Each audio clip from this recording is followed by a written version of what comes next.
Behind a restaurant's back alley, a 6-year-old girl discovered something that would expose a hidden truth. A deaf boy sat alone, hungry and crying, while his father built empires across the city.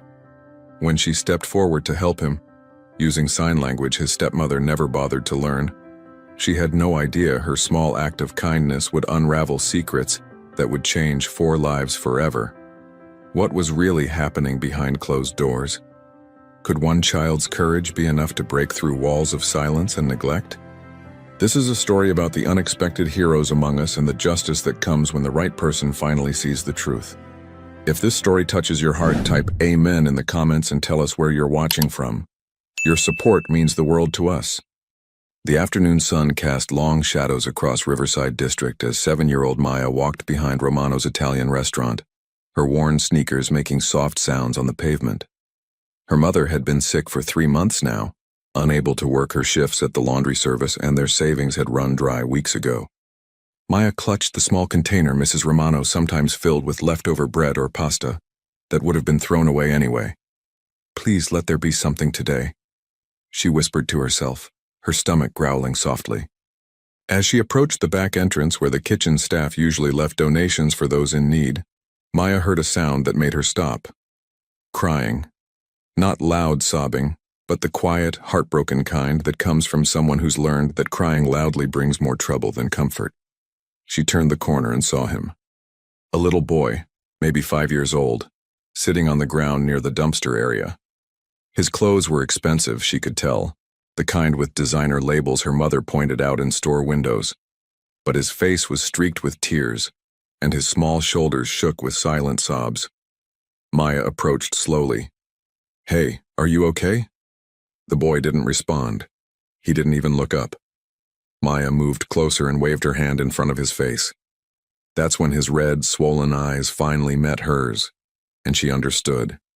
She had seen this before, at her school. The boy was deaf. Without hesitation, Maya's hands began to move. Her mother's best friend, Miss Patricia, was deaf, and Maya had been learning sign language since she was 4 years old. It had become second nature to her.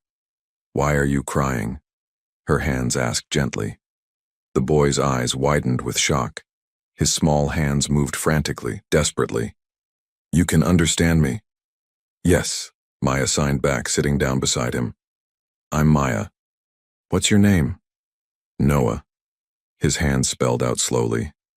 Then, as if a dam had broken, his hands started moving rapidly, telling his story. "My daddy doesn't know. When he leaves for work, she makes me stay in my room. She says I'm too much trouble. Today I was so hungry, and she said if I was hungry enough I could come here and find food in the trash. She dropped me off and said she'd come back in an hour." Maya's heart clenched. "That's not okay. That's really not okay, Noah. She says because I can't hear I'm not normal. She says Daddy shouldn't waste money on me when I'll never be like other kids." Noah's hands trembled as he signed. "She gives me very little food at home. She says I need to learn what real hunger feels like." Before Maya could respond, a sharp voice cut through the air. "Noah, get up right now." A tall woman in designer clothes and perfect makeup stormed around the corner, her heels clicking aggressively against the pavement. Her face was twisted with anger, but Maya noticed how she quickly arranged it into something more pleasant when she saw Maya there. "Noah, darling, I told you to wait by the car," the woman said with fake sweetness, not signing at all, knowing Noah couldn't hear her. She reached down to grab his arm roughly. Maya stood up, placing herself between them. "He told me what you've been doing." The woman's eyes narrowed dangerously. "Excuse me? Who do you think you are, you little—" "He told me you don't feed him, right?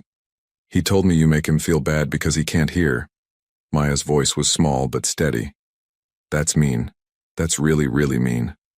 "You have no idea what you're talking about," the woman hissed, abandoning her fake sweetness. "This is none of your business. Noah is my stepson, and I'll handle him however I see fit. Now move." "No," Maya said firmly, her hand signing to Noah behind her back. "Don't be scared. I won't let her hurt you." The woman's face flushed with rage. She reached past Maya, trying to grab Noah's wrist. "How dare a filthy little street rat tell me what to do with my own family?" Your family. A deep, authoritative voice froze everyone in place. Since when do family members treat each other like this, Vanessa? Maya turned to see a tall man in an expensive suit standing at the entrance to the alley. He was 32, maybe 33, with dark hair and eyes that held something between disbelief and growing fury. In his hand was his phone, and Maya realized with a start that it was pointed toward them, recording. Christopher. Vanessa's voice changed completely, becoming sweet and concerned. Darling. I saw everything. Christopher's voice was ice cold. I changed my route today. Something told me to drive through Riverside instead of taking the highway. I got out to get coffee from Romano's, and I heard shouting. He stepped closer, his eyes never leaving Vanessa's face. I've been standing here for 3 minutes, Vanessa. 3 minutes. And I heard every single word that came out of your mouth. Vanessa's face went pale. Christopher, you don't understand. That little girl attacked me. She was trying to... I have a video, Vanessa. And this little girl... He looked at Maya, with something like wonder. Was defending my son, using sign language. Something you've refused to learn in the 18 months we've been married, despite me paying for classes, despite begging you to communicate with Noah. He walked past Vanessa, who stood frozen, and knelt down in front of Noah. His hands moved in sign language. Noah, son, I need you to tell me the truth. Has this happened before? Has she been treating you badly when I'm not home? Noah's small hands moved hesitantly at first, then faster, telling everything. The locked door, the small portions of food, the cruel words spoken where he couldn't hear, but could read on her lips. The time she'd pinched him hard where bruises wouldn't show. The constant message that he was worthless because of his deafness. With each revelation, Christopher's face grew darker, his jaw tighter. When Noah finished, tears streaming down his face, Christopher pulled his son into a tight embrace. Never again, he signed when he pulled back. I promise you, never again. He stood, turning to Vanessa with an expression that made even Maya take a step back. You're done. Pack your things. I want you out of my house by tonight. My lawyers will contact you about the divorce. You can't do this, Vanessa shrieked, her carefully constructed facade completely shattered. I signed a prenup that's airtight. You'll give me nothing.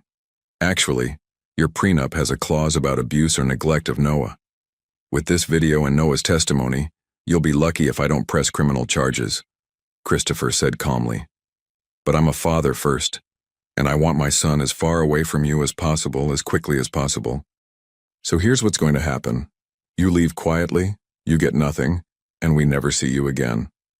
Or I call the police right now, press charges for child abuse and neglect, and you can explain to a judge why you were forcing a 5-year-old to look for food in a dumpster.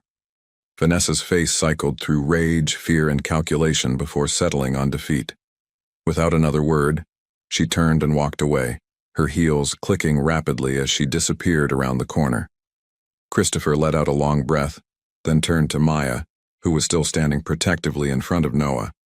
Thank you, he said softly. I don't know your name, but thank you.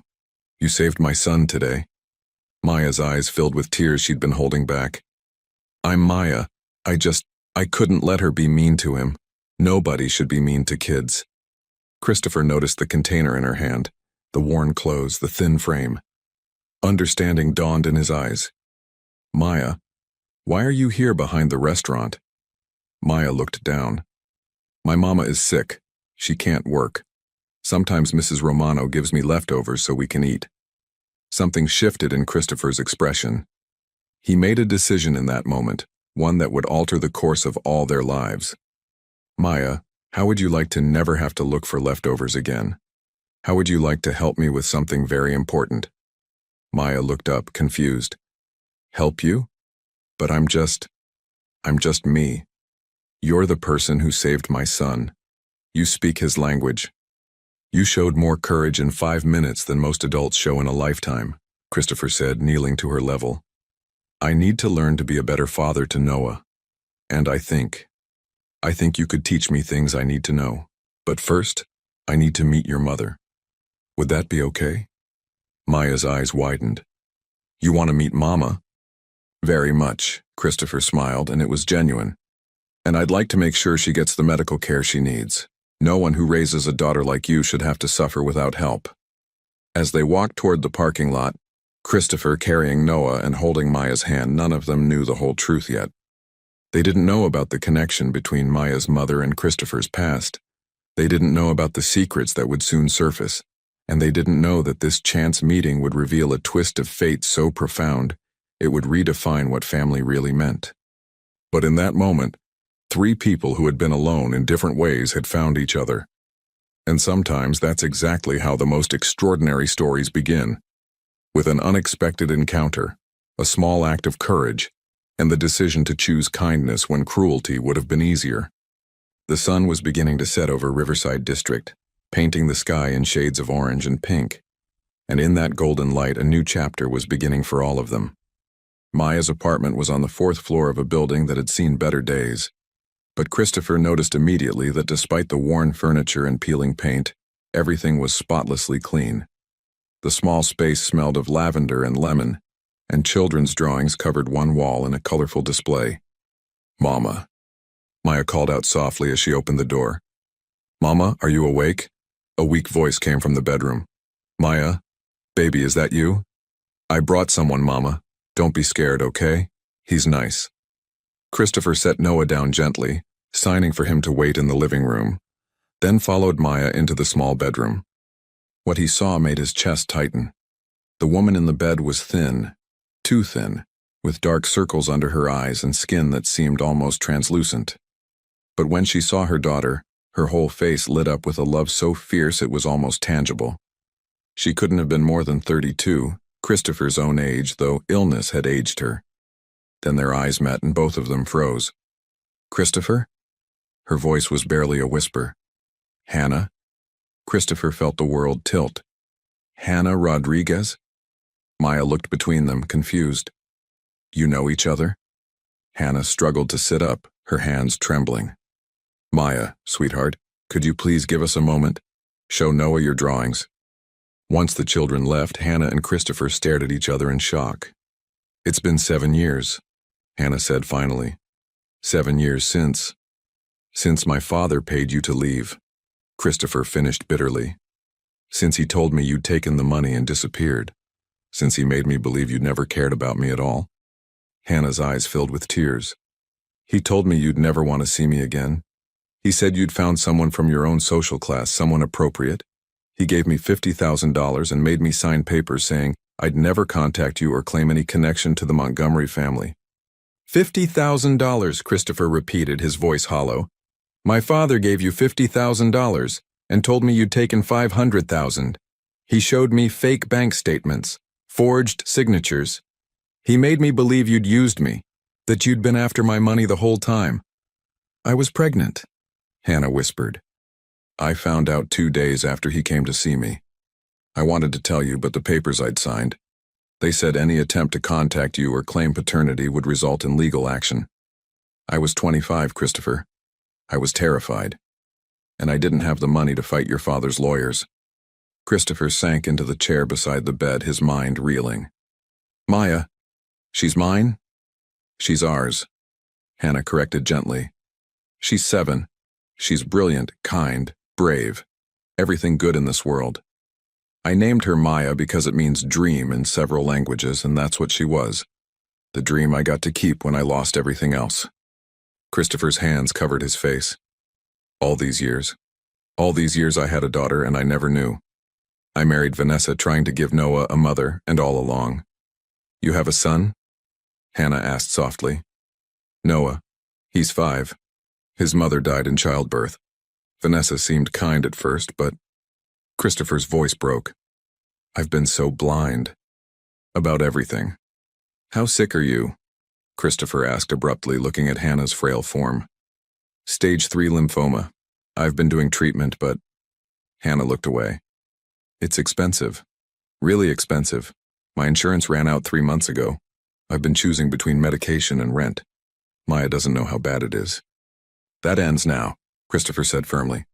I'm calling my personal physician tonight. You'll get the best care available, and you and Maya are moving. No, Hannah interrupted. Christopher, I appreciate the offer, but I can't just accept charity from you.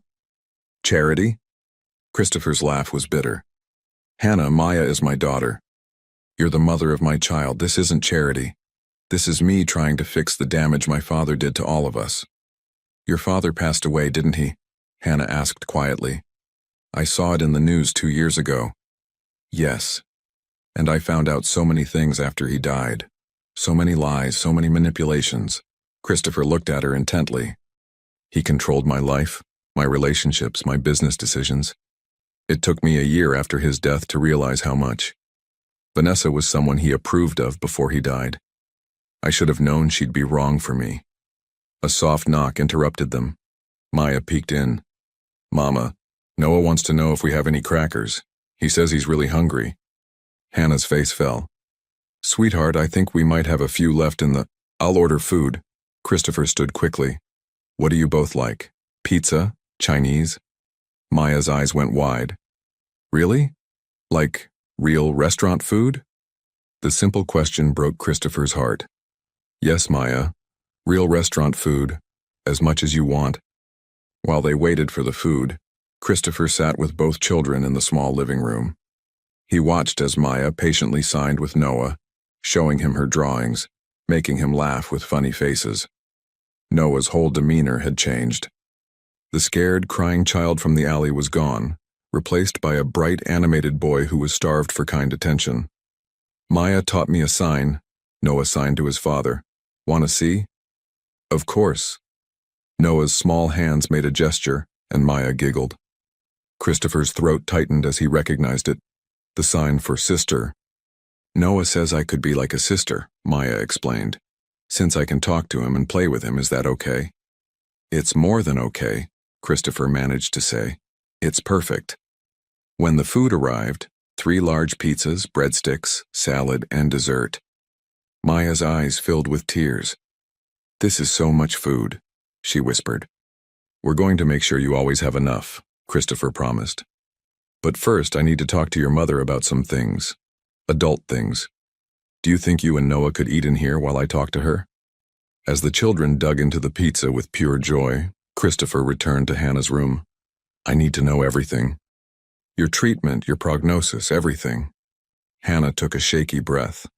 The lymphoma is aggressive. Without intensive treatment, they give me 4 to 6 months. With treatment, possibly 2 to 3 years, maybe more. But the treatment costs about $15,000 per month, and that's not counting medications, hospital stays, complications. You'll get the treatment, Christopher said immediately. Money isn't an object. Christopher, I can't just... Hannah, listen to me! Christopher leaned forward intensely. 8 years ago, my father stole you from me. He stole our chance at a future together. He stole the first 6 years of my daughter's life from me. I can't get those years back, but I can fight for the years ahead. Not for him, not because of guilt, but because whether we're together romantically or not, we're family. Maya makes us family. And I take care of my family. Hannah wiped her eyes. She asks about her father sometimes. I never told her who you were. I said you didn't know about her, which was true.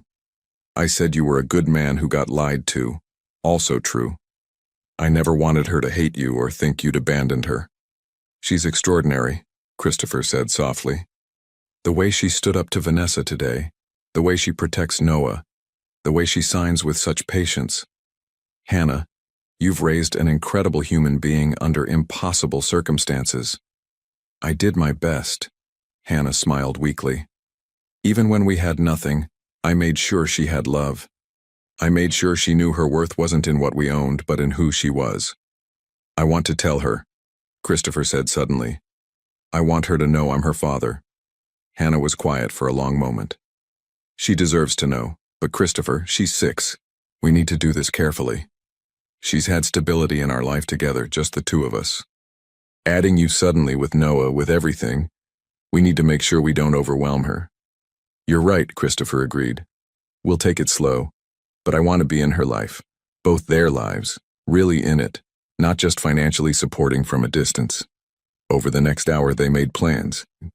Christopher would arrange for Hannah to see his family's personal oncologist first thing in the morning.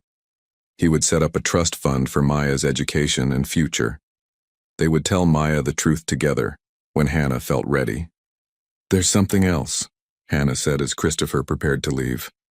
"The papers your father made me sign, do they still matter? Legally?" "No," Christopher assured her. "Those papers were obtained under duress and false pretenses. My lawyers will handle it. You don't need to worry about legal action." At the door, with Noah already asleep in his arms and Maya hugging her mother goodbye, Christopher paused. "Hannah, I want you to know something. What my father did, keeping us apart, lying to both of us, it was wrong. Unforgivably wrong. But if even one good thing came from this disaster, it's that I got to see the kind of mother you became. Maya is proof of your strength, your character, your love. He tried to paint you as someone greedy and selfish, but he was wrong. You're one of the strongest people I've ever met." Hannah smiled through her tears. "Go take care of your son. We'll talk tomorrow." As Christopher drove home with Noah, his mind was racing. In one day, his entire world had shifted. He'd discovered his wife's cruelty, met the woman he'd never stopped thinking about, and learned he had a daughter who'd been struggling while he lived in luxury just across the city. "Daddy?" Noah signed from the car seat. "Is Maya really going to be my sister?" Christopher met his son's eyes in the rearview mirror. "Would you like that?" "Yes." Noah's hands moved emphatically. "She's nice. She doesn't care that I can't hear. She talks to me like I'm normal." "You are normal, Noah. Different, but normal. And yes, Maya is going to be part of our family. I promise." What Christopher didn't know yet was that his promise would be tested in ways he couldn't imagine. Forces from his past and present were about to collide. Vanessa wasn't going to go quietly. His family's board of directors would have opinions about his sudden acquisition of a 6-year-old daughter from poverty. And there were secrets still buried, waiting to surface. But as he carried his sleeping son into their house, a large, beautiful home in the suburbs that had never quite felt like a home, Christopher felt something he hadn't felt in years. Hope. The next morning would bring new challenges, new complications, new obstacles. But for the first time since his father's death, Christopher Montgomery felt like he was finally, truly awake and ready to fight for what mattered. In her small apartment across town, Hannah held Maya close.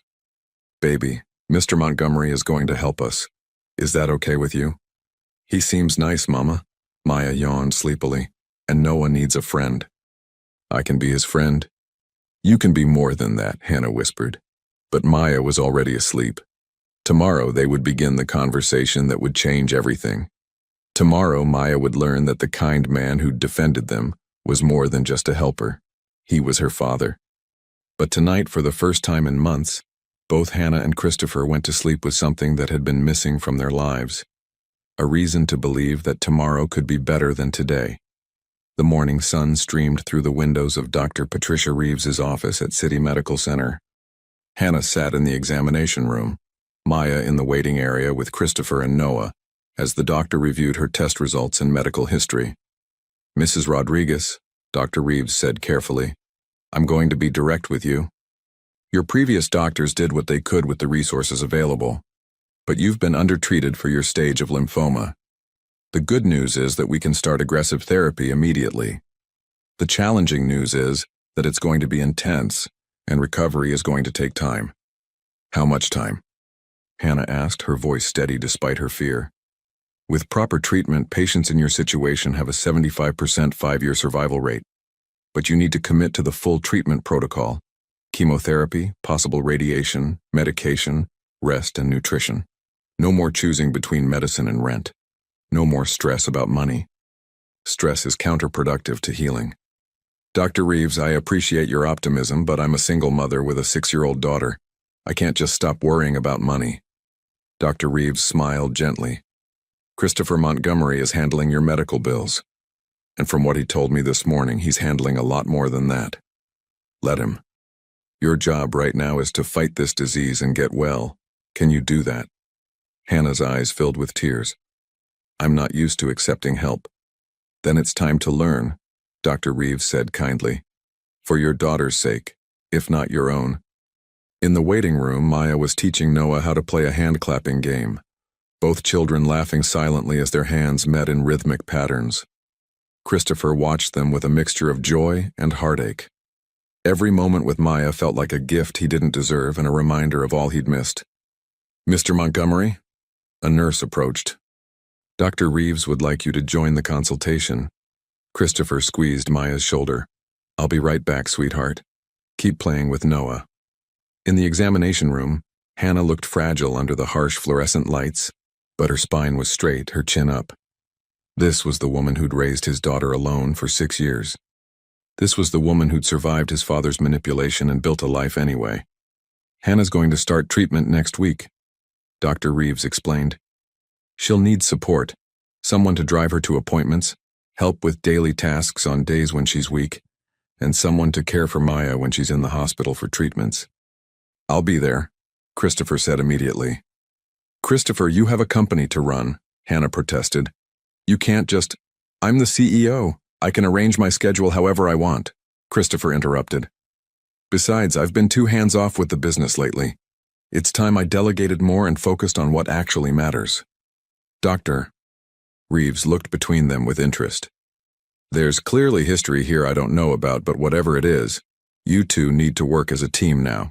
Hannah, your best chance at beating this is reducing stress and following the treatment plan. Christopher, your role is supporting that goal. Can you both commit to that? They nodded, though neither met the other's eyes. After the appointment, Christopher drove them back to Hannah's apartment. We need to talk about logistics, he said as they settled at her small kitchen table while the children played in the living room. This apartment isn't suitable for someone going through chemotherapy. The stairs alone. Christopher, I've lived here for 4 years, it's fine. Hannah, please don't make this harder than it needs to be, Christopher said, frustrated. I'm not trying to control you or take over your life. I'm trying to help. There's a house on Riverside Lane. It's part of the Montgomery family properties, but nobody's living there right now. 3 bedrooms, 1 floor, a garden. It's 10 minutes from the hospital. You and Maya could stay there during your treatment. Stay in a Montgomery property? Christopher, that's practical, he cut her off. Hannah, I know you're independent. I know you've survived on your own for years, but right now you need to accept that you can't do this alone. Not if you want to beat this cancer.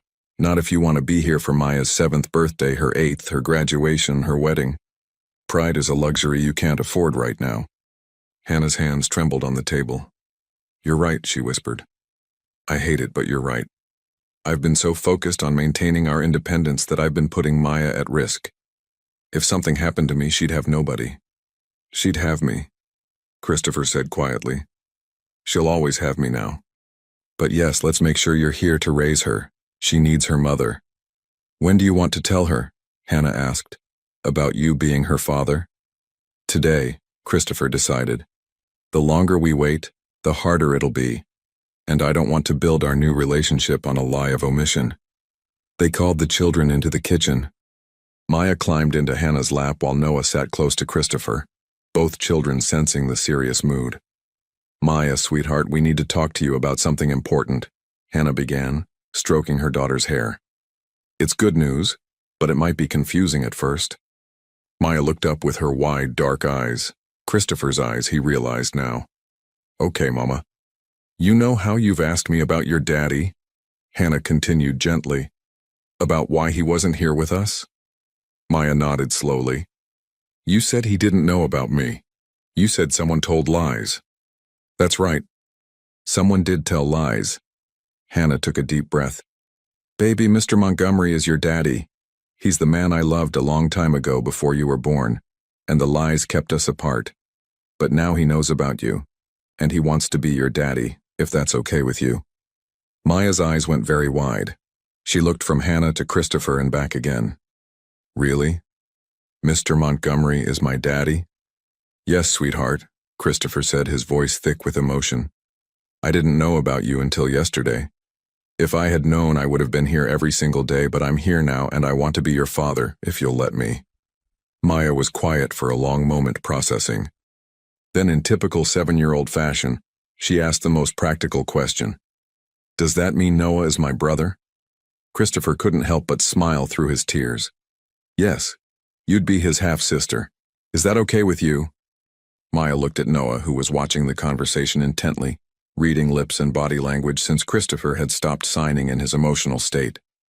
Maya's hands moved. You're my brother now. For real. Noah's face lit up like the sun. For real? He signed back. Not just pretend? For real, Maya confirmed, then turned back to her mother. Mama, are you okay? You're crying. Happy tears, baby, Hannah assured her. These are happy tears. But wait, Maya's mind was working through the implications. If Mr. Daddy, she tested the word carefully, watching Christopher's reaction.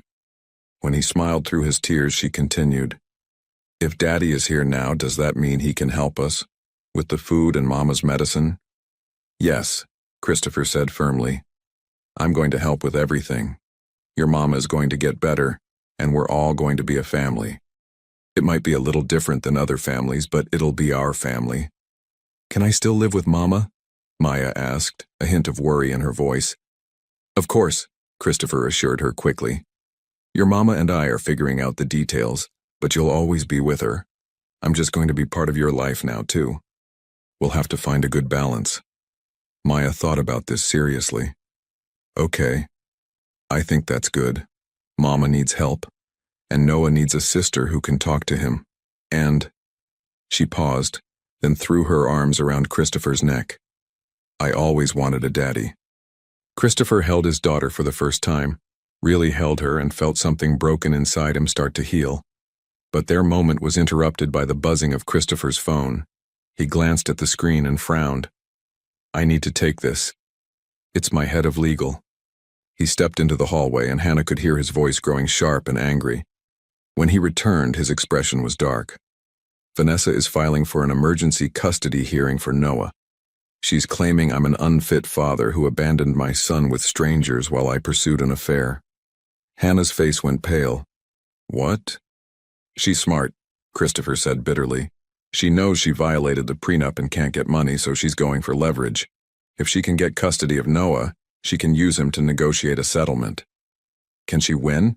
Hannah asked, pulling Maya closer protectively. Not if I can help it. I have the video of her behavior yesterday. But she's painting it as if I neglected Noah by leaving him with you two, people she's calling strangers of questionable character. Christopher's jaw clenched. She's attacking you to get to me. We need to go, Christopher said, gathering Noah. I have to meet with my lawyers, but Hannah, you and Maya should stay somewhere else tonight. Just in case Vanessa tries something vindictive. She knows where you live. Christopher, you're scaring me, Hannah said. Good. You should be cautious, Christopher said grimly. Vanessa comes from a powerful family. I don't think she'd physically harm anyone, but she'll use every legal and social weapon she has. Pack bags for you and Maya. You're coming to my house. But what about... No arguments, not on this. Christopher's tone left no room for discussion. My security system is the best available. You'll both be safe there while we sort this out. As they packed hastily, Maya's excitement about having a father was tempered by the worry she saw in her mother's face. Mama, is the bad lady going to hurt us? No, baby. Your daddy won't let that happen, Hannah said with more confidence than she felt. But as they drove toward Christopher's house, a sprawling modern home on 3 acres of land that made Maya's eyes go wide, Hannah couldn't shake her anxiety. She'd escaped the Montgomery family's manipulation once before, barely. Now she was walking right back into their world. The difference was that this time, she wasn't alone. She had Maya. She had Christopher, older and wiser than he'd been 7 years ago. And she had something to fight for beyond just survival. But the battle ahead would test all of them in ways they couldn't yet imagine. Vanessa's custody suit was just the beginning.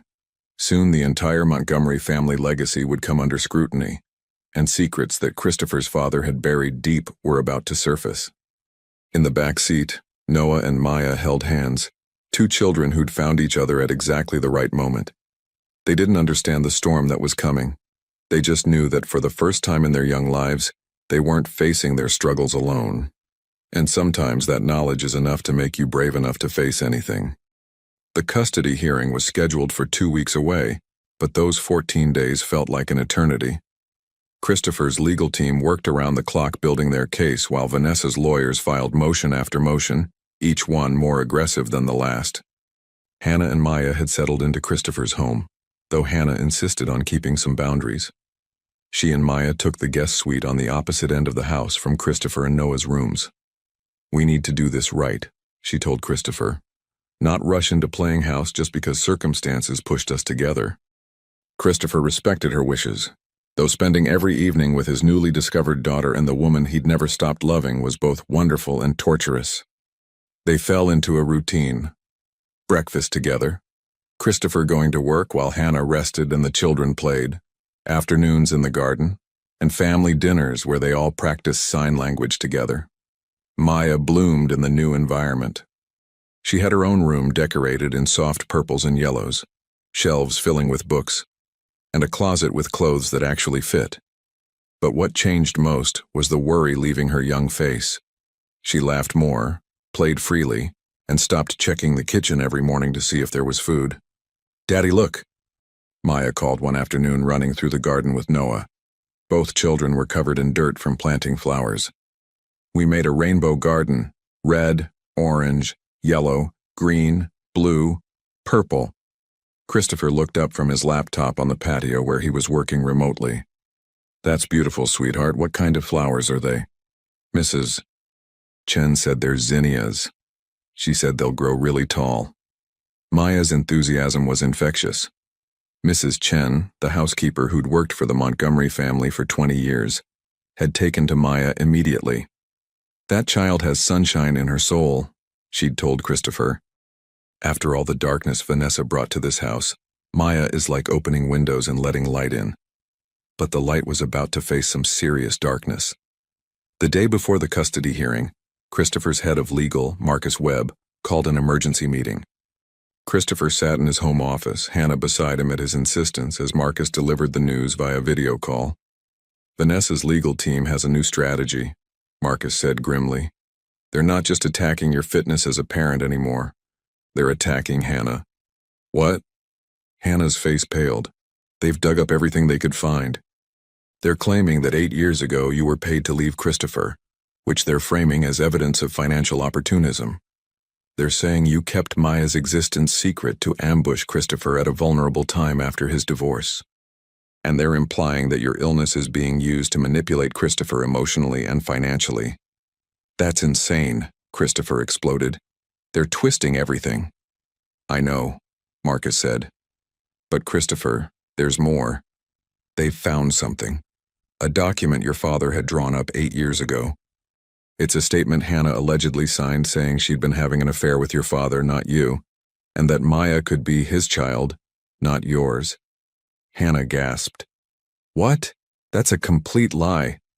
I never signed anything like that." "We know," Marcus assured her. "We've already sent it to a forensic document examiner. The signature is forged. But Vanessa's team is going to present it to create doubt, to paint Hannah as someone willing to lie about paternity for money." Christopher's hands clenched into fists. "My father's poison is still spreading even from the grave." "There's one more thing," Marcus hesitated. "Vanessa's team is requesting a paternity test for Maya. They're arguing that until paternity is legally established, you have no standing to make decisions that affect Noah's exposure to unrelated children in the home." Hannah's eyes filled with tears. "They want to humiliate us. They want to make it look like I'm lying about Maya's paternity." "Let them request it," Christopher said firmly. "We'll do the test. When it proves I'm Maya's father, it'll destroy their entire narrative." "Christopher," Hannah said quietly, "Maya will have to know about this. She'll have to understand why strangers are questioning whether you're really her father. She's 6 years old." Christopher's anger deflated into anguish. "I know. But what choice do we have?" That evening, they sat Maya down in the living room.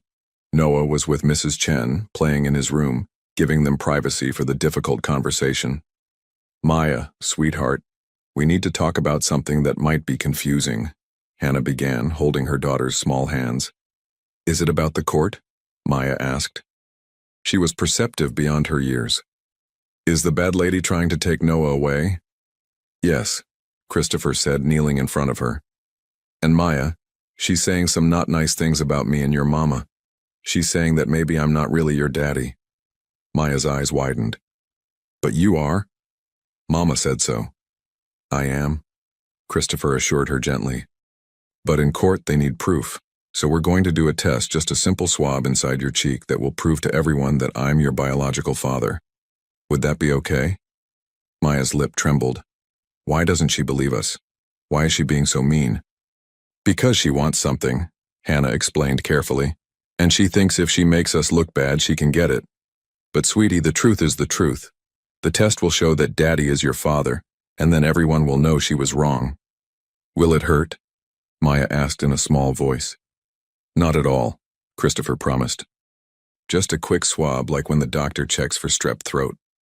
Maya was quiet for a moment, then lifted her chin with determination that reminded Christopher achingly of her mother. Okay, let's do it. Then everyone will know she's a liar, and Noah can stay with us. The next morning, the courthouse was cold and imposing. Christopher had arranged for Mrs. Chen to stay with the children at home. Neither Maya nor Noah needed to be exposed to the hostile environment. But as Christopher and Hannah walked through the corridors, flanked by Marcus and his legal team, they could feel eyes following them. Vanessa sat on the opposite side of the courtroom with her lawyers, looking immaculate in a designer suit, her expression one of wounded innocence. When her eyes met Christopher's, he saw something there that chilled him. Cold calculation. Judge Patricia Morrison entered and the hearing began. For 3 hours, lawyers argued back and forth. Vanessa's team painted Christopher as a man who'd abandoned his son with strangers to pursue a romantic reunion with a former lover. They presented the forged document, suggesting Hannah had been involved with Christopher's father. They questioned Christopher's judgment in bringing unverified family members into Noah's life so quickly after removing his stepmother. Christopher's team countered with the video of Vanessa's treatment of Noah, testimony from neighbors who'd heard her yelling at the child, and documentation of Christopher's consistent and loving care for his son. They presented evidence that Hannah's signature on the suspicious document was forged and filed for sanctions against Vanessa's lawyers for presenting fraudulent evidence. Then came the moment everyone was waiting for: the paternity test results. Marcus stood. Your Honor, we have the results of the paternity test performed 3 days ago on Mr. Montgomery and the minor child, Maya Rodriguez. The courtroom fell silent. The results show a 99% probability that Christopher Montgomery is the biological father of Maya Rodriguez. The words hung in the air. Vanessa's face twitched, her careful composure cracking slightly. Her lead attorney whispered urgently to her. Judge Morrison looked at the results, then at Vanessa's legal team. Counselors, you presented a document claiming this child's paternity was in question. That document has been proven fraudulent. You've wasted this court's time with baseless accusations against Ms. Rodriguez. Do you have any legitimate concerns regarding Mr. Montgomery's custody of his son? Or was this entire proceeding simply a retaliatory measure? Vanessa's lawyer stood. Your Honor, we'd like to request a recess to review our position. Denied, Judge Morrison said sharply. You've had ample time to prepare your case. If you have legitimate evidence of harm to the child Noah Montgomery in his father's care, present it now. The lawyer hesitated, then sat down. No further evidence at this time, Your Honor. Judge Morrison's expression was stern. Then let me be very clear. I've reviewed the video evidence presented by Mr. Montgomery showing Ms. Vanessa's treatment of young Noah. I've read the testimony from neighbors and household staff, and I've seen the medical reports documenting that Noah has actually gained weight and shown improved emotional affect since being in his father's sole custody. She turned to Vanessa directly. Ms. Vanessa, you've attempted to use this child as leverage in what should have been a straightforward divorce proceeding. You've presented fraudulent documents to this court, and you've made serious, unfounded allegations against a woman whose only crime appears to be raising her daughter while battling cancer. Vanessa stood. Your Honor, if I could— You may not, Judge Morrison cut her off. I'm granting Mr. Montgomery full legal and physical custody of Noah Montgomery. You are denied all visitation rights unless and until you complete a court-ordered psychological evaluation and parenting classes. Furthermore, I'm ordering you to pay Mr. Montgomery's legal fees for this proceeding. We're adjourned." The gavel fell. It was over. Christopher let out a breath he didn't know he'd been holding. Beside him, Hannah was crying quietly. Marcus patted Christopher on the shoulder. "Congratulations. You won." But as they left the courthouse, Christopher noticed Vanessa standing near her car, phone pressed to her ear, her expression venomous. Something about her body language set off alarm bells. "Marcus, get them home safely," Christopher said quietly. "I need to make a call." Back at the house, Maya and Noah mobbed them at the door. "Did we win?" Maya asked. "Can Noah stay?" "We won," Christopher confirmed, lifting both children into his arms. "Noah isn't going anywhere." Noah's hands moved rapidly in sign language. "Forever? I can stay forever?" "Forever," Christopher signed back firmly. That night, after the children were finally asleep, Christopher found Hannah standing on the back patio, looking out at the garden where Maya and Noah had planted their flowers. "Thank you," she said softly as he joined her. "For fighting for them. For all of us." "Hannah, you don't need to thank me for—" "Yes, I do," she interrupted, turning to face him. "Christopher, you could have just provided financial support. You could have arranged everything from a distance, kept your life separate. Instead, you opened your home, you fought a legal battle, you made yourself vulnerable to attacks on your character and your business. You did all of that for a daughter you'd known existed for 2 weeks and for me, someone your father tried to erase from your life." "Hannah," Christopher said, taking her hands carefully, "8 years ago I was going to ask you to marry me. I had a ring. I had plans. And then my father told me you'd left with a fortune, and I believed him because I was young and stupid and too trusting of the man who'd raised me. But even after I thought you'd betrayed me, even after I married Vanessa trying to forget you, I never stopped wondering, what if my father lied?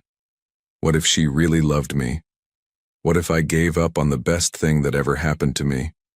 Hannah's tears fell freely. "I never stopped loving you. Even when I thought you'd chosen someone else, even when I was alone and pregnant and terrified, I never stopped." "Then let's not waste any more time," Christopher said. "I'm not asking for marriage tomorrow. I know we need to rebuild trust, figure out how we work as a family, let the children adjust. But Hannah, I'm asking for a real chance. Not just co-parenting, not just living in the same house temporarily. A real chance at being together, the way we should have been 8 years ago." Hannah looked into his eyes for a long moment, then nodded. "A real chance. But slowly. For the children's sake." "For everyone's sake," Christopher agreed. "We've got time now. Your treatment is going well. The doctors are optimistic. We have years ahead of us to do this right." He leaned down slowly, giving her every chance to pull away, and kissed her gently. It was tentative and sweet, nothing like the passionate kisses they'd shared as young lovers. This kiss was a promise of patience, of commitment, of taking the time to heal old wounds before making new memories. When they pulled apart, Hannah smiled. "Slowly, slowly," Christopher agreed. What none of them knew was that across town, Vanessa was making a phone call that would set in motion one final revelation, though not the one she intended. Little Girl Stopped the Deaf CEO's Son from Eating Leftovers, chapters 04-06-04. The custody hearing was scheduled for 2 weeks away, but those 14 days felt like an eternity. Christopher's legal team worked around the clock building their case while Vanessa's lawyers filed motion after motion, each one more aggressive than the last. Hannah and Maya had settled into Christopher's home, though Hannah insisted on keeping some boundaries. She and Maya took the guest suite on the opposite end of the house from Christopher and Noah's rooms. "We need to do this right," she told Christopher. "Not rush into playing house just because circumstances pushed us together." Christopher respected her wishes, though spending every evening with his newly discovered daughter and the woman he'd never stopped loving was both wonderful and torturous. They fell into a routine. Breakfast together, Christopher going to work while Hannah rested and the children played, afternoons in the garden, and family dinners where they all practiced sign language together. Maya bloomed in the new environment. She had her own room decorated in soft purples and yellows, shelves filling with books, and a closet with clothes that actually fit. But what changed most was the worry leaving her young face. She laughed more, played freely, and stopped checking the kitchen every morning to see if there was food.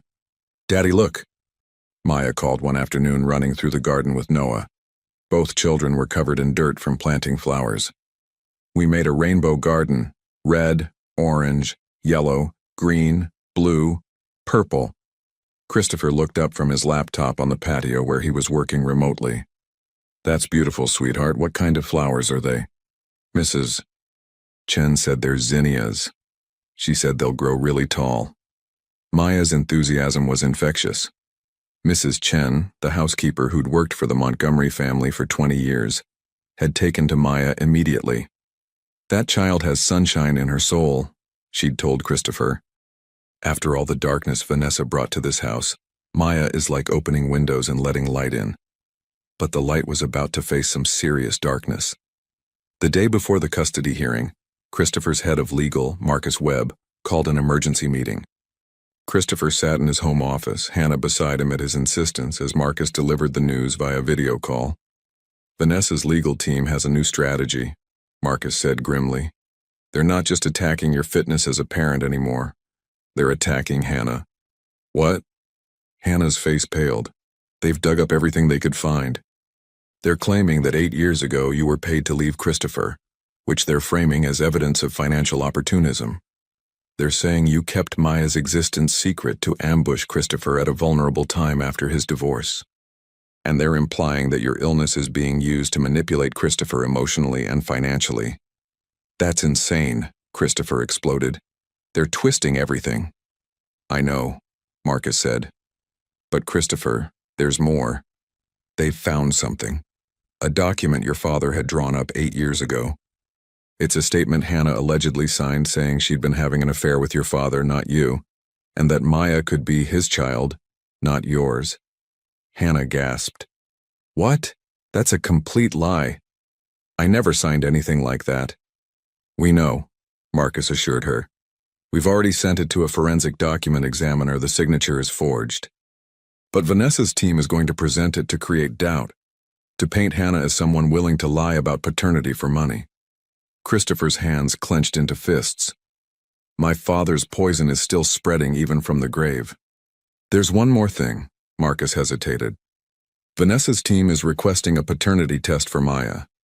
They're arguing that until paternity is legally established, you have no standing to make decisions that affect Noah's exposure to unrelated children in the home." Hannah's eyes filled with tears. "They want to humiliate us. They want to make it look like I'm lying about Maya's paternity." "Let them request it," Christopher said firmly. "We'll do the test. When it proves I'm Maya's father, it'll destroy their entire narrative." "Christopher," Hannah said quietly, "Maya will have to know about this. She'll have to understand why strangers are questioning whether you're really her father. She's 6 years old." Christopher's anger deflated into anguish. "I know. But what choice do we have?" That evening, they sat Maya down in the living room. Noah was with Mrs. Chen, playing in his room, giving them privacy for the difficult conversation. "Maya, sweetheart, we need to talk about something that might be confusing," Hannah began, holding her daughter's small hands. "Is it about the court?" Maya asked. She was perceptive beyond her years. "Is the bad lady trying to take Noah away?" "Yes," Christopher said, kneeling in front of her. "And Maya, she's saying some not nice things about me and your mama. She's saying that maybe I'm not really your daddy." Maya's eyes widened. "But you are." "Mama said so." "I am," Christopher assured her gently. "But in court they need proof, so we're going to do a test, just a simple swab inside your cheek that will prove to everyone that I'm your biological father. Would that be okay?" Maya's lip trembled. Why doesn't she believe us? Why is she being so mean? "Because she wants something," Hannah explained carefully, "and she thinks if she makes us look bad, she can get it. But sweetie, the truth is the truth. The test will show that Daddy is your father, and then everyone will know she was wrong." "Will it hurt?" Maya asked in a small voice. "Not at all," Christopher promised. "Just a quick swab like when the doctor checks for strep throat." Maya was quiet for a moment, then lifted her chin with determination that reminded Christopher achingly of her mother. "Okay, let's do it. Then everyone will know she's a liar, and Noah can stay with us." The next morning, the courthouse was cold and imposing. Christopher had arranged for Mrs. Chen to stay with the children at home. Neither Maya nor Noah needed to be exposed to the hostile environment. But as Christopher and Hannah walked through the corridors, flanked by Marcus and his legal team, they could feel eyes following them. Vanessa sat on the opposite side of the courtroom with her lawyers, looking immaculate in a designer suit, her expression one of wounded innocence. When her eyes met Christopher's, he saw something there that chilled him. Cold calculation. Judge Patricia Morrison entered and the hearing began. For 3 hours, lawyers argued back and forth. Vanessa's team painted Christopher as a man who'd abandoned his son with strangers to pursue a romantic reunion with a former lover. They presented the forged document, suggesting Hannah had been involved with Christopher's father. They questioned Christopher's judgment in bringing unverified family members into Noah's life so quickly after removing his stepmother. Christopher's team countered with the video of Vanessa's treatment of Noah, testimony from neighbors who'd heard her yelling at the child, and documentation of Christopher's consistent and loving care for his son. They presented evidence that Hannah's signature on the suspicious document was forged and filed for sanctions against Vanessa's lawyers for presenting fraudulent evidence. Then came the moment everyone was waiting for: the paternity test results. Marcus stood. "Your Honor, we have the results of the paternity test performed 3 days ago on Mr. Montgomery and the minor child, Maya Rodriguez." The courtroom fell silent. "The results show a 99% probability that Christopher Montgomery is the biological father of Maya Rodriguez." The words hung in the air. Vanessa's face twitched, her careful composure cracking slightly. Her lead attorney whispered urgently to her. Judge Morrison looked at the results, then at Vanessa's legal team. "Counselors, you presented a document claiming this child's paternity was in question. That document has been proven fraudulent. You've wasted this court's time with baseless accusations against Ms. Rodriguez. Do you have any legitimate concerns regarding Mr. Montgomery's custody of his son? Or was this entire proceeding simply a retaliatory measure?" Vanessa's lawyer stood. "Your Honor, we'd like to request a recess to review our position." "Denied," Judge Morrison said sharply. "You've had ample time to prepare your case. If you have legitimate evidence of harm to the child Noah Montgomery in his father's care, present it now." The lawyer hesitated, then sat down. "No further evidence at this time, Your Honor." Judge Morrison's expression was stern. "Then let me be very clear. I've reviewed the video evidence presented by Mr. Montgomery showing Ms. Vanessa's treatment of young Noah. I've read the testimony from neighbors and household staff, and I've seen the medical reports documenting that Noah has actually gained weight and shown improved emotional affect since being in his father's sole custody." She turned to Vanessa directly. "Ms. Vanessa, you've attempted to use this child as leverage in what should have been a straightforward divorce proceeding. You've presented fraudulent documents to this court, and you've made serious, unfounded allegations against a woman whose only crime appears to be raising her daughter while battling cancer." Vanessa stood. "Your Honor, if I could—" "You may not," Judge Morrison cut her off. "I'm granting Mr. Montgomery full legal and physical custody of Noah Montgomery. You are denied all visitation rights unless and until you complete a court-ordered psychological evaluation and parenting classes. Furthermore, I'm ordering you to pay Mr. Montgomery's legal fees for this proceeding. We're adjourned." The gavel fell. It was over. Christopher let out a breath he didn't know he'd been holding. Beside him, Hannah was crying quietly. Marcus patted Christopher on the shoulder. "Congratulations. You won." But as they left the courthouse, Christopher noticed Vanessa standing near her car, phone pressed to her ear, her expression venomous. Something about her body language set off alarm bells. "Marcus, get them home safely," Christopher said quietly. "I need to make a call." Back at the house, Maya and Noah mobbed them at the door. "Did we win?" Maya asked. "Can Noah stay?" "We won," Christopher confirmed, lifting both children into his arms. "Noah isn't going anywhere." Noah's hands moved rapidly in sign language. "Forever? I can stay forever?" "Forever," Christopher signed back firmly. That night, after the children were finally asleep, Christopher found Hannah standing on the back patio, looking out at the garden where Maya and Noah had planted their flowers. "Thank you," she said softly as he joined her, "for fighting for them, for all of us." "Hannah, you don't need to thank me for—" "Yes, I do," she interrupted, turning to face him. "Christopher, you could have just provided financial support. You could have arranged everything from a distance, kept your life separate. Instead, you opened your home, you fought a legal battle, you made yourself vulnerable to attacks on your character and your business. You did all of that for a daughter you'd known existed for 2 weeks and for me, someone your father tried to erase from your life." "Hannah," Christopher said, taking her hands carefully, "8 years ago I was going to ask you to marry me. I had a ring. I had plans. And then my father told me you'd left with a fortune, and I believed him because I was young and stupid and too trusting of the man who'd raised me. But even after I thought you'd betrayed me, even after I married Vanessa trying to forget you, I never stopped wondering, what if my father lied? What if she really loved me?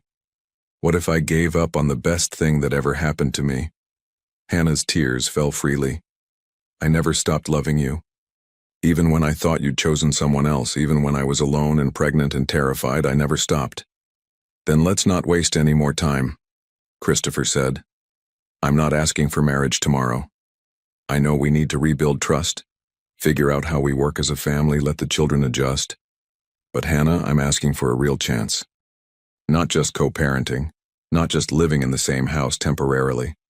A real chance at being together, the way we should have been 8 years ago." Hannah looked into his eyes for a long moment, then nodded. "A real chance. But slowly. For the children's sake."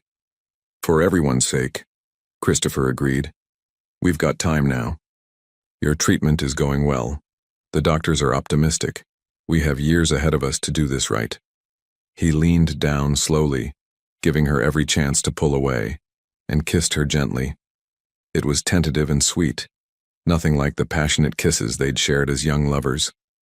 This kiss was a promise of patience, of commitment, of taking the time to heal old wounds before making new memories. When they pulled apart, Hannah smiled. "Slowly. Slowly," Christopher agreed. What none of them knew was that across town, Vanessa was making a phone call that would set in motion one final revelation, though not the one she intended. 05. 2 months passed in what felt like a dream. Hannah's treatment was progressing well, and while the chemotherapy made her tired and nauseous, she was responding better than doctors had initially hoped. Maya had started at a new school, a private academy where Christopher served on the board, and was thriving academically and socially. Noah was attending the same school, in special education classes designed for deaf and hard-of-hearing students, and his confidence had grown remarkably. Christopher had officially acknowledged Maya as his daughter in all legal documents, set up trust funds for both children's futures, and was in the process of making his relationship with Hannah official. They'd gone on actual dates, dinners, walks in the park, even a weekend trip to the beach where the children had played in the waves while Christopher and Hannah walked hand in hand along the shore. "I could get used to this," Hannah had said, leaning her head on his shoulder. "Then let's make it permanent," Christopher had replied. "Move into the house officially, not as guests but as family."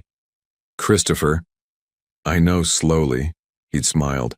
"But Hannah, you and Maya have been living there for 2 months. The kids call each other brother and sister. Mrs. Chen has already started calling you Mrs. Montgomery, even though I've corrected her a dozen times. The only difference between what we have now and being official is paperwork and rings." Hannah had laughed.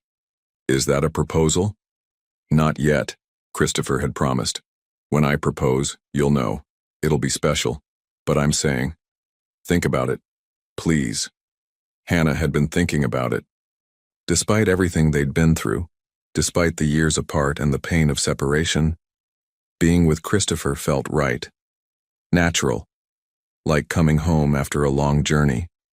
But their peace was about to be shattered. It started with a phone call to Christopher's office from Marcus Webb. "Christopher, we have a problem. A big one."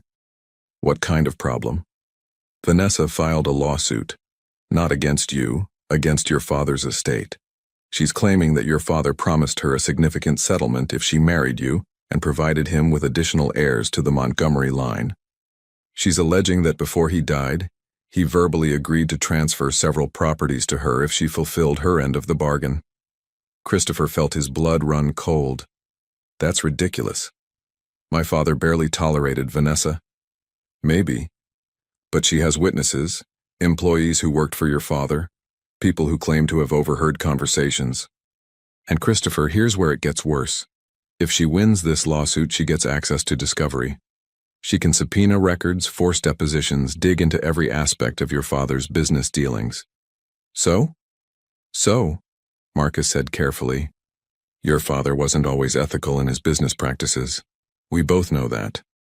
If Vanessa's lawyers start digging, they might find things that could damage the company, hurt shareholders, even expose you to legal liability for things your father did."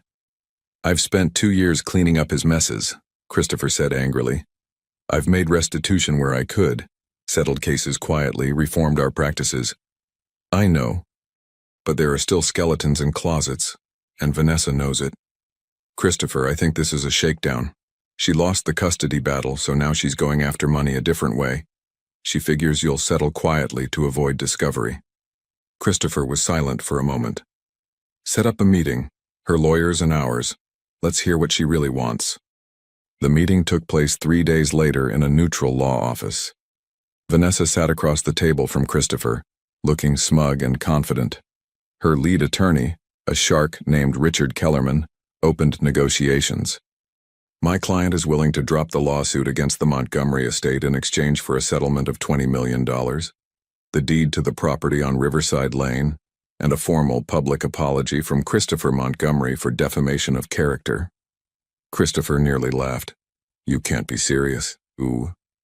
"We're very serious," Kellerman said smoothly. "The alternative is a very public trial where some uncomfortable truths about the Montgomery family business practices come to light. I'm sure your shareholders would be very interested to hear about some of your father's more creative accounting methods." "This is extortion," Marcus said flatly. "This is negotiation," Kellerman countered, "and Mr. Montgomery would be wise to accept it. $20 million is nothing to a billionaire, and the Riverside property is one small house. Consider it a very reasonable price for peace." Christopher looked at Vanessa. "Why? You signed a prenup. You knew what you were getting into." "I earned that money," Vanessa said coldly. 2 years of dealing with your brat of a son, of playing the perfect wife, of putting up with your holier-than-thou attitude. I deserve compensation. You abused my child. I disciplined him when needed. You coddled him." Vanessa's mask was slipping, showing the ugly person beneath. "And now you're playing happy family with your street rat daughter and her dying mother. It's pathetic." Christopher stood abruptly. "We're done here. Marcus, let's go." "Christopher, wait," Kellerman said. "If you walk out of here without a deal, we file the lawsuit tomorrow. Discovery starts immediately. How long do you think your company's stock price stays stable when newspapers start reporting on legal troubles and questions about the integrity of Montgomery Industries?" Christopher turned back, his expression ice cold. "File your lawsuit. Dig all you want, because here's what you don't know, Kellerman. I've spent 2 years documenting every illegal and unethical thing my father did. I've got evidence, witness statements, financial records, everything. And I've been working with federal prosecutors to make sure that when everything comes out, it's on my terms, with immunity agreements in place protecting me and the current company from liability for my father's crimes." Vanessa's face went pale. "You're lying." "Am I?" "Test me." Christopher leaned forward. "You want to drag my family through the mud? Fine.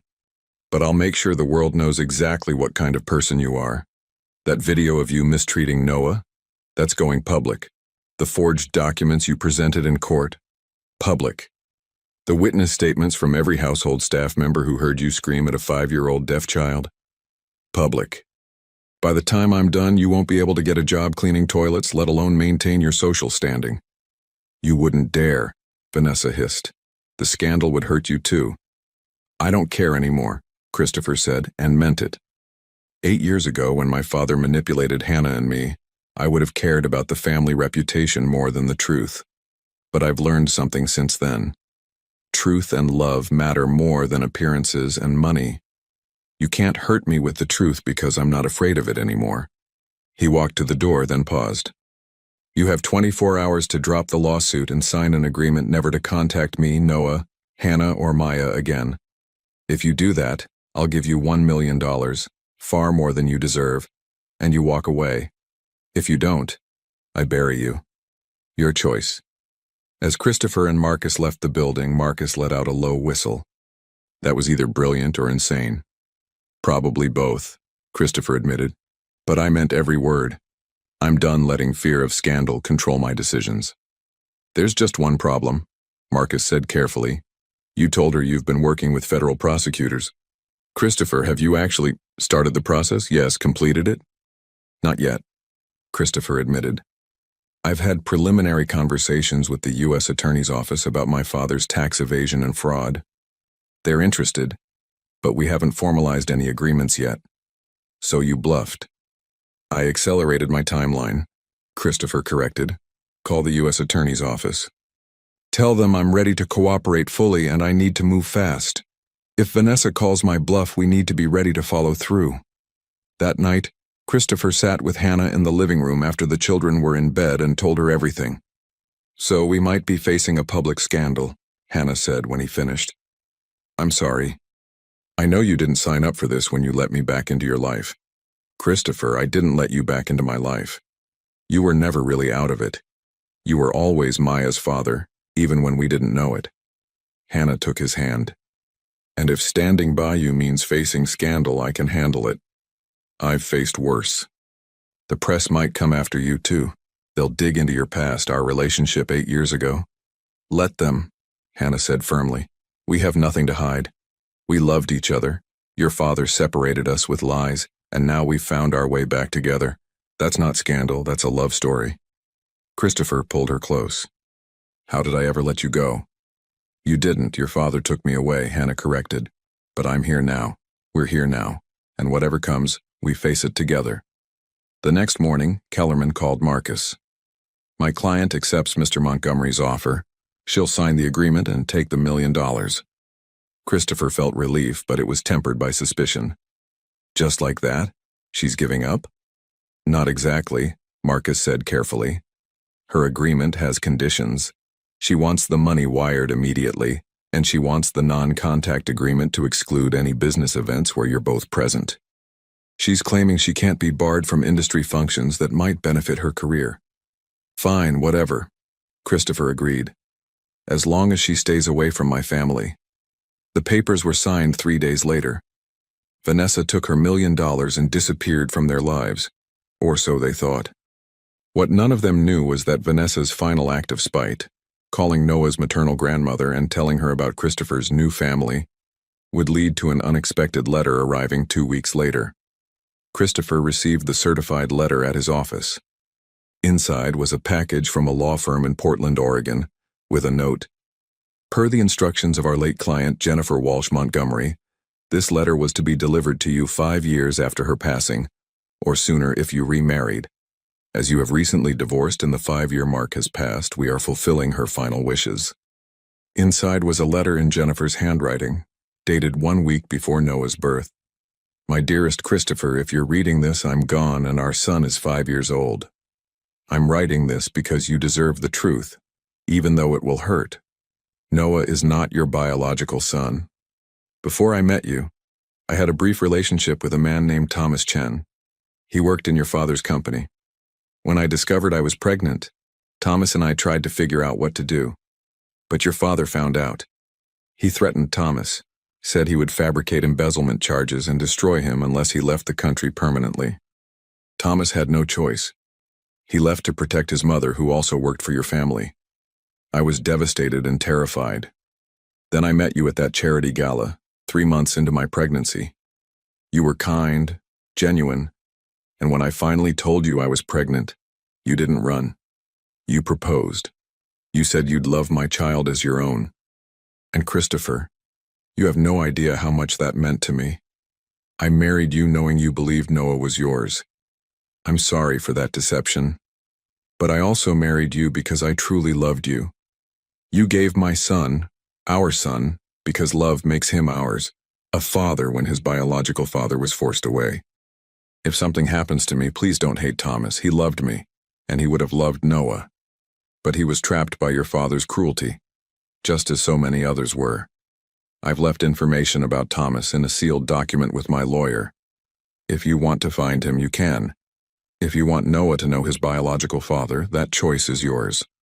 But please know this. Noah is your son in every way that matters. You chose him. You loved him.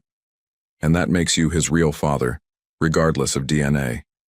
I love you, Christopher. Thank you for giving me and my son a home, a family, and real happiness in the time we had together.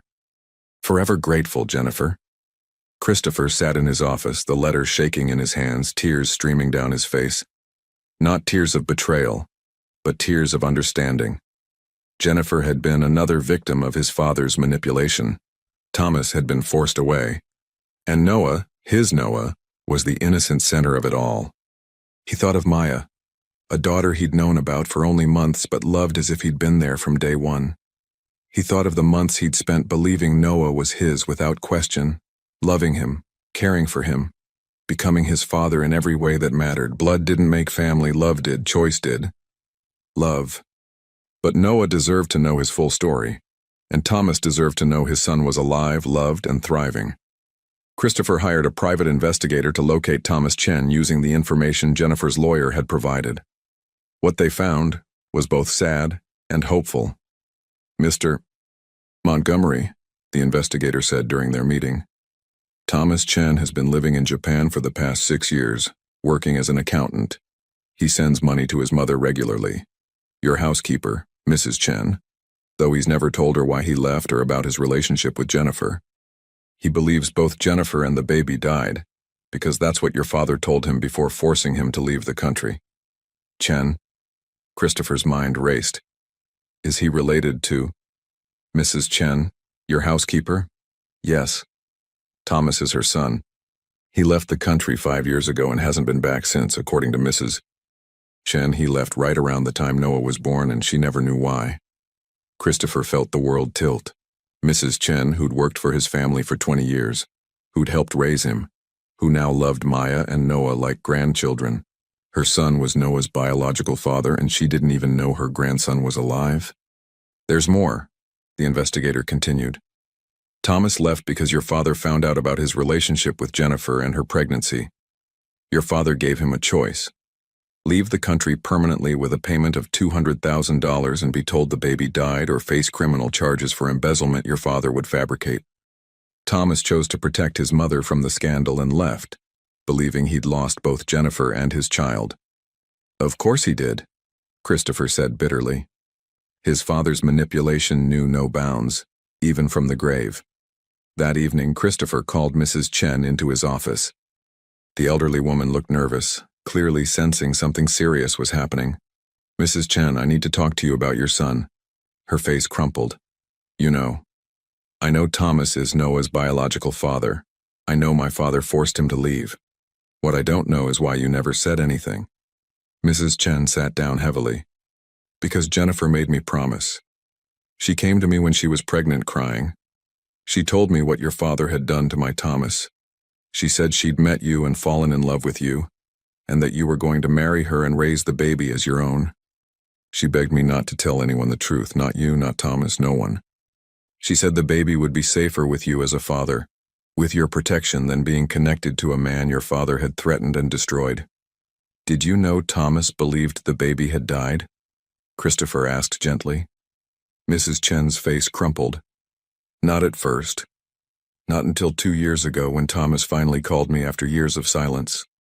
He told me your father had told him Jennifer and the baby both died in childbirth, and that's why he had to leave. To spare everyone the pain. By then, Noah was already 3 years old and calling you Daddy. I didn't know what to do, I was so afraid of what your father might do if he found out I'd kept in contact with Thomas. Christopher felt anger and compassion warring inside him. Mrs. Chen, I'm not angry with you.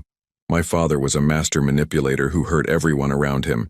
Jennifer's letter explained everything. But I need to know, do you want to contact Thomas? To tell him his son is alive? Mrs. Chen's eyes filled with tears. More than anything, but Mr. Christopher, that child has been through so much already. Finding out you're not his biological father will change nothing about how I feel about him. Christopher interrupted firmly. Noah is my son. I chose him, I've raised him, and I love him. Jennifer's letter made that clear. I'm his real father because I chose to be. But he also deserves to know about Thomas, to have the chance to know his biological father, and to know that his grandmother has been with him all along. If Thomas wants to be part of Noah's life, I'll welcome him. My father stole 6 years of Thomas's life. I won't steal anymore. Over the next 2 weeks, Christopher worked with Mrs. Chen to contact Thomas. The young man, only 31 years old, had been living in Japan, working as an accountant, sending money to his mother whenever he could, and carrying the guilt and grief of believing he'd lost both the woman he loved and their child. When Thomas video called for the first time, Christopher saw a man who looked exhausted, haunted, and disbelieving. Mr. Montgomery, I don't understand. Your investigator said. He said my son is alive? That Jennifer raised him with you? Jennifer died in childbirth, Thomas. I'm sorry, but Noah, your son, is alive, healthy, and loved. My father lied to you. He told you they both died to make sure you'd never come back. But Noah is here, and he's thriving. And if you want to be part of his life, I'm offering you that chance. Even though he's not biologically yours? Especially because he's not biologically yours, Christopher said. Because that means I chose to be his father and you didn't choose to leave. We were both victims of my father's manipulation. It's time to set things right. Telling Noah the truth was the hardest thing Christopher had ever done. He and Hannah sat down with the 5-year-old, with Mrs. Chen present, and explained everything in simple terms a child could understand. So Mr. Thomas is my real daddy? Noah signed, confused. He's your biological father, Christopher signed back carefully. That means he helped make you. But Noah, I'm your daddy. I've taken care of you, I love you, and that's never going to change. You're my son and you always will be. Mr. Thomas just means you have more people who love you. Like Maya has mama and daddy? Noah asked. Exactly like that, Christopher confirmed. And Mrs. Chen is my real grandma? Mrs. Chen started crying. Yes, sweetheart, I'm your grandma. Noah processed this for a moment, then signed. Okay. So I have Daddy Christopher, Daddy Thomas, Grandma Chen, Maya as my sister, and Hannah as my... He paused, looking at Hannah curiously. Hannah signed back gently. What would you like me to be? Noah thought seriously. Then his small hands moved. Mama Hannah? Hannah burst into tears and pulled Noah into a hug. Christopher wrapped his arms around both of them, and Maya jumped up from where she'd been sitting quietly, joining the group hug. We're a family, Maya said firmly. A weird family, but a good family. Thomas arrived from Japan 3 weeks later. The meeting between father and son was emotional and beautiful. Thomas cried when he saw Noah for the first time, and Noah was shy at first but quickly warmed to the gentle man who looked so much like Mrs. Chen.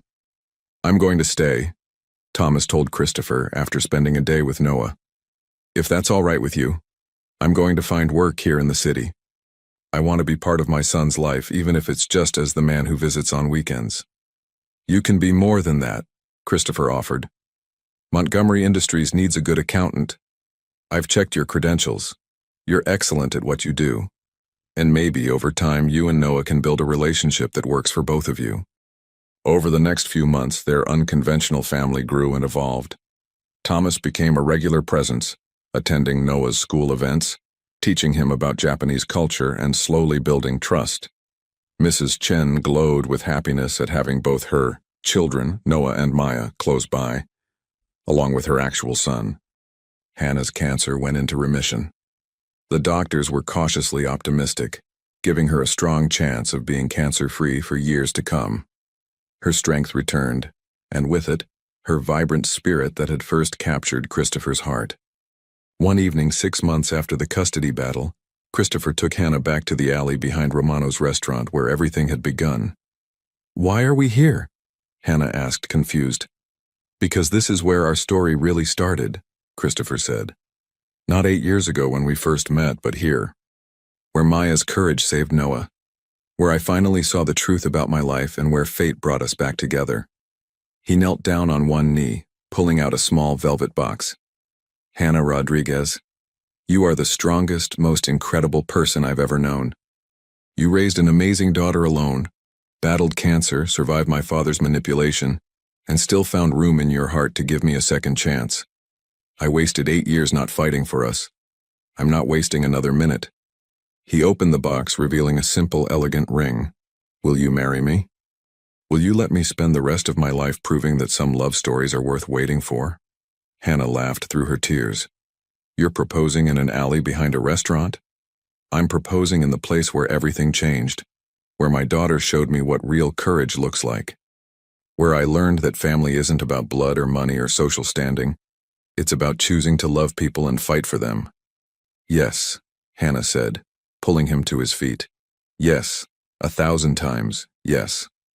They kissed there in the alley, both laughing and crying, while inside the restaurant Mrs. Romano watched through the window and smiled. She'd been the one who'd called Christopher 7 months ago, who'd suggested he drive through Riverside on his way home. Small acts of kindness rippling outward, changing lives. The wedding took place 1 year later in the garden, where Maya and Noah had planted their rainbow flowers. Those flowers had grown tall just as Mrs. Chen had promised, creating a wall of color behind the altar. The adoption papers for Maya had been finalized 3 months earlier, making her legally Christopher's daughter, though everyone knew she'd been his daughter from the moment they'd met. Maya served as flower girl, wearing a purple dress she'd helped choose. Noah was the ring bearer, walking proudly down the aisle with Thomas beside him, signing encouragement. Mrs. Chen cried happy tears in the front row. Christopher's vows included sign language, so Noah could understand every word. "I promise to be a father to both our children, a partner in all things, and to never let fear keep me from fighting for our family." Hannah's vows were simple and perfect. "I promise to remind you every day that we're stronger together than apart, to build a life full of love and laughter, and to teach our children that the most important things in life aren't things at all." As they sealed their vows with a kiss, Maya and Noah cheered, Noah making enthusiastic whooping sounds that made everyone laugh. The reception was a celebration not just of a wedding, but of a family that had been broken apart and pieced back together into something stronger than before. Vanessa's attempt to destroy them had ultimately freed them to build something real. Thomas gave a toast, his voice shaky with emotion. "To the father who loved my son when I couldn't be there, to the woman who raised her daughter to be a hero, and to the children who brought us all together. May we all be worthy of the second chances we've been given." Mrs. Chen added her own toast. "To unconventional families, to love that transcends biology, and to truth finally setting everyone free." As the sun set over the garden, Christopher held Hannah close, watching their children play with Thomas, Mrs. Chen hovering nearby with protective love. It wasn't the family he'd imagined 7 years ago. It was better, because this family had been tested and proven strong. This family had been built on truth and choice and courage. This family had survived manipulation, illness, legal battles, and revelations that would have destroyed weaker bonds. Maya ran up to them, breathless and happy. Now 8 years old, she'd grown taller, more confident, but still carried that same fierce courage that had saved them all. "Daddy, Mama, Noah wants to show you the new flowers we planted." "New flowers?" Hannah asked. "For our growing family," Maya said seriously. "Because Thomas said families are like gardens. They need tending and care, and they keep growing if you love them right." Christopher knelt down, pulling his daughter close. "That's very wise, Maya. Did I ever tell you that you saved all of us? That day in the alley when you stood up for Noah, you changed everything." "I just did what was right," Maya said with the simple morality of childhood. "That's what you do when you see someone being hurt. You help." As they walked toward the new flower bed, Christopher thought about how one small act of courage from a 7-year-old girl had unraveled secrets, exposed lies, and ultimately created a family stronger than any that had come before. The Montgomery legacy was no longer about money or power or social standing. It was about love, truth, and the courage to stand up for what was right especially when, it cost you everything. And as Maya and Noah showed off their new rainbow garden, adding colors to the ones they'd planted before, Christopher understood the metaphor perfectly. Their family was like those flowers, a mix of different colors, different origins, different stories, but together creating something beautiful. The little girl who'd stopped to help a crying deaf boy behind a restaurant had done more than save one child's day. She'd saved 4 lives, healing wounds no one knew existed, and proving that sometimes the smallest people carry the biggest courage. And that courage had bloomed into a love story for the ages, one that started with a simple act of kindness and grew into a family that redefined what family could be.